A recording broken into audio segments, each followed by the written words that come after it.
ಇರುವ ನಮ್ಮ ನೆಚ್ಚಿನ MLA ಸಾಹೇಬ್ರವರೇ ಹಾಗೂ DC ಮೇಡಮ್ ಅವರೇ, CO ಸಾಹೇಬ್ರವರೇ, ರುದ್ರಗೌಡ ಪಾಟೀಲ್ ಅವರೇ, ADC ಸಾಹೇಬ್ರವರೇ ಹಾಗೂ ಕಾರ್ಯಕ್ರಮದ ಕೇಂದ್ರ ಬಿಂದುಗಳಾದ ಎಲ್ಲ ಯೋಗ ಪಟುಗಳೇ, ಈ ಒಂದು ಕಾರ್ಯಕ್ರಮ ನಿಜಕ್ಕೂ ತುಂಬ ಚೆನ್ನಾಗಿ ನಡೀತಾ ಇದೆ ಅಂತ ಅನಿಸ್ತಾ ಇದೆ. ಯಾಕೆಂದರೆ ತುಂಬ ಜನ ಆಲ್ಮೋಸ್ಟು ಈ ಒಂದು ಸ್ಟೇಡಿಯಂ ಕಂಪ್ಲೀಟ್ ತುಂಬಿಕೊಂಡಿದೆ.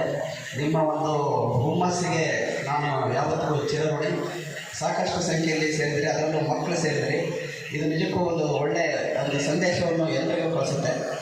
ಏನಂದರೆ ಯೋಗವನ್ನು ನಾವು ನಮ್ಮ ಜೀವನದ ಅವಿಭಾಜ್ಯ ಅಂಗವಾಗಿ ಮಾಡಿಕೊಂಡು ಪ್ರತಿನಿತ್ಯನೂ ನಾವು ಯೋಗವನ್ನು ನಾವು ಪ್ರಾಕ್ಟೀಸ್ ಮಾಡಿದರೆ ನಮ್ಮ ಆರೋಗ್ಯ ಯಾವತ್ತಿಗೂ ಚೆನ್ನಾಗಿರುತ್ತೆ. ಯಾವುದೇ ಕಾಯಿಲೆಗಳು ನಮ್ಮ ಬಳಿ ಸುಳಿಯೋದಿಲ್ಲ. ಮತ್ತು ಎಲ್ಲ ಅಂಗಾಂಗಗಳಿಗೂ